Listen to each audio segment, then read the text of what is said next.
Imagine you are a woman. You speak 6 languages, you debate theology with bishops and win. You are the daughter of the most powerful monarchs on earth. You fall in love with the most beautiful man in Europe. And he destroys you.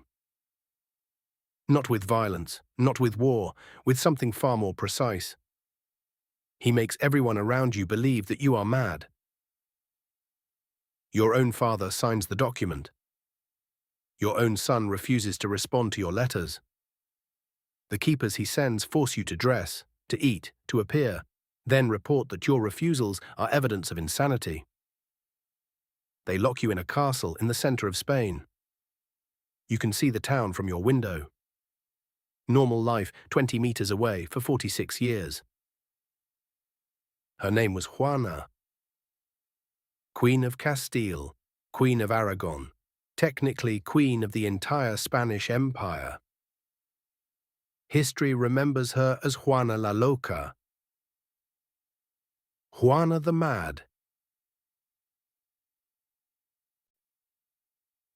To understand what happened to Juana, you have to start with her mother. Isabella of Castile was one of the most powerful rulers in European history. She funded Columbus. She built the Spanish Inquisition. She expelled every Jew from Spain in 1492. She did not do gentle things.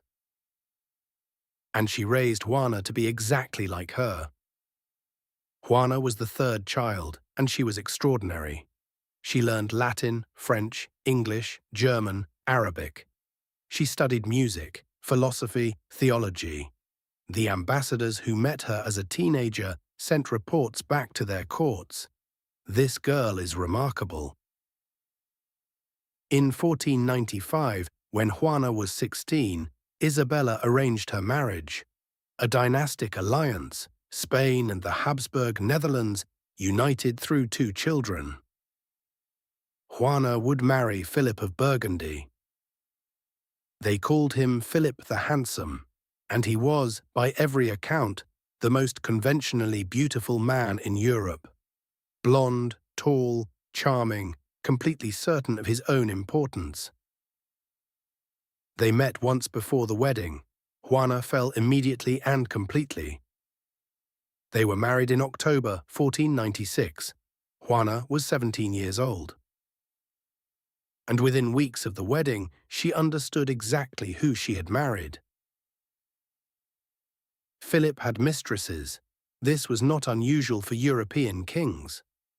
What was unusual was the openness. He made no attempt to hide it. He considered discretion unnecessary because he considered Juana's feelings irrelevant. Juana did not handle this quietly. She confronted his mistresses directly. She had their hair cut off. She screamed at them in the corridors. She refused to eat for days. She wept in public. And Philip, rather than addressing her pain, began telling everyone around him that his wife was emotionally unstable. The word he used was loca. In 1504, Isabella died, and Juana inherited everything: Castile, the crown, the empire her mother had built. She was 26 years old. She was a queen in her own right, and 2 men immediately began competing to take that from her. In September 1506, Philip fell ill: fever, thirst, delirium. He had been sick for days before anyone admitted it was serious. Juana did not leave his bedside. Think about what that means. This man had spent 10 years humiliating her. He had called her mad to her face and in letters to her father. He had sent her away when she was inconvenient. He had treated her systematically as an obstacle. And she sat beside him for 4 days, holding his hand. On September 25, 1506, Philip died. He was 28 years old. What happened next has been used for 500 years as evidence that Juana was insane. She refused to bury him. She had the coffin brought to her rooms. She had it opened repeatedly to see his face. and then, in November 1506, she began moving it. A funeral procession, at night, always at night, moving Philip's coffin across Castile. Monks chanting, torches, Juana on horseback beside the carriage, watching. She travelled like this for 3 months. Is this madness, or is this the extreme end of grief, of a woman who organized her entire emotional life around one person and could not process that his body existed while he did not? She was also, during this entire period, handling royal correspondence, making decisions about taxation, justice, governance. The cortege did not stop her from functioning as a queen. But her father Ferdinand was watching the cortege with different eyes. He saw an opportunity. Ferdinand began writing letters to the courts of Europe. My daughter is unfit to govern. Her grief has broken her mind. I must take over as regent of Castile. Juana wrote back, I am the queen, not you. They met in person. She made clear, specific political arguments. He agreed to nothing. In February 1509, he brought her to the castle of Tordesillas. The gates closed behind her. She was 29 years old. Tordesillas was not a dungeon. That is important to understand. It was a large castle with a courtyard and a garden and a view of the river. Her rooms were furnished. She had servants. She could walk in the courtyard. It was a gilded cage, and the gilding made it worse. Because she could see the town from her window, she could see children playing, vendors selling bread, priests walking to church, normal life 20 meters away. Permanently visible, permanently out of reach. Her keeper was a man named Luis Ferrer, appointed by Ferdinand. He filed reports regularly. She refuses to eat, she refuses to dress, she refuses to see priests. These refusals have been interpreted as madness for 5 centuries. But consider, every servant in that castle reported to Ferdinand, not to Juana. Every person around her was an agent of the man who imprisoned her. Every word she spoke, every gesture she made was recorded and sent to her father. In that context, refusing to perform, refusing to eat, to dress, to behave normally, is not madness. It is the only form of resistance available. In 1516, Ferdinand died. Juana was now, legally, Queen of Castile and Aragon, undisputed, unchallenged. Her son Charles arrived from Flanders to claim the throne. He visited her once, in 1517, and she surprised him. She gave clear, politically intelligent advice. Send away the Flemish advisers.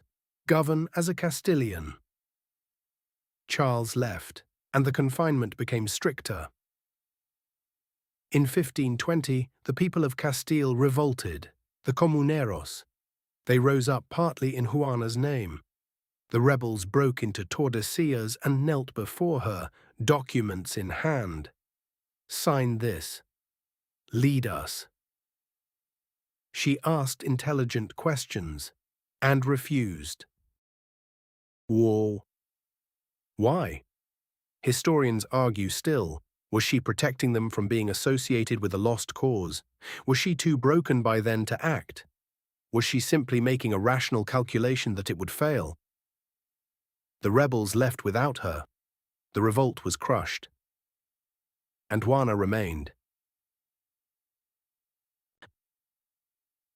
The question that has followed Juana for 500 years, was she actually mad? The physicians who examined her wrote, she is melancholic. They described behaviors, refusing to eat, refusing to engage, grief that had hardened into something else. But they never named a condition, because there was no condition to name. What they were describing was a woman in prolonged captivity who had been systematically deprived of agency, information, companionship, and hope. We have a name for that now. It's called the psychological effects of long-term solitary confinement. Her letters, the ones she was occasionally able to send, are clear, coherent, and politically precise. She describes her keepers stealing from her. She names specific grievances. She requests specific remedies. These are not the letters of a woman who has lost her mind. A visitor in 1554, 1 year before her death, wrote to Charles, "She speaks with me clearly. She knows names. She asks about the king. She seems to understand everything." The real answer, which modern historians largely accept, is this. Juana was grief-stricken after Philip's death. She was probably severely depressed. She may have had periods of what we would now recognize as breakdown. But she was not psychotic. She was not delusional. She was not incapable of governing. She was a woman who would not obey. In 1509, in Spain, that was called madness. And 2 men, her father and later her son, found that diagnosis extremely convenient. Charles ruled the largest empire in the history of the world: Spain, Naples, Sicily, the Americas, the Holy Roman Empire, all of it built on Juana's legal title. He never freed her. On April 12, 1555, Juana died in the room she had occupied for 46 years. The fig tree in the courtyard was in bloom. They buried her in Granada beside Philip. In stone they gave her back her crown. The effigy that lies above her tomb shows a queen, serene, composed, the crown large and certain on her head. Charles abdicated 1 year after her death. He retired to a monastery in western Spain. He spent his final years in voluntary quiet, the very existence his mother had been forced into for 46 years. The irony was absolute and probably lost on him. Tordesillas is a tourist site now. There is a plaque. The castle looks peaceful. Nothing about the building tells you that a woman lived there for 46 years, watching normal life through iron bars. In Granada, the stone Juana has a slight smile.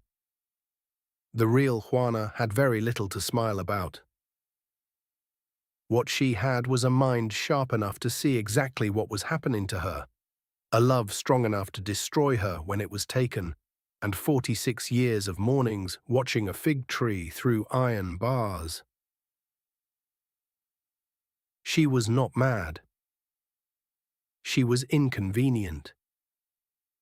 And in the 16th century, for a woman, there was no difference. If Juana's story stayed with you, it should. Because her story is not just about one woman in one castle in 16th century Spain. It's about how easily a label sticks, and how convenient madness becomes when the person being called mad has something powerful people want. That's what this channel is about. The price of dynasties.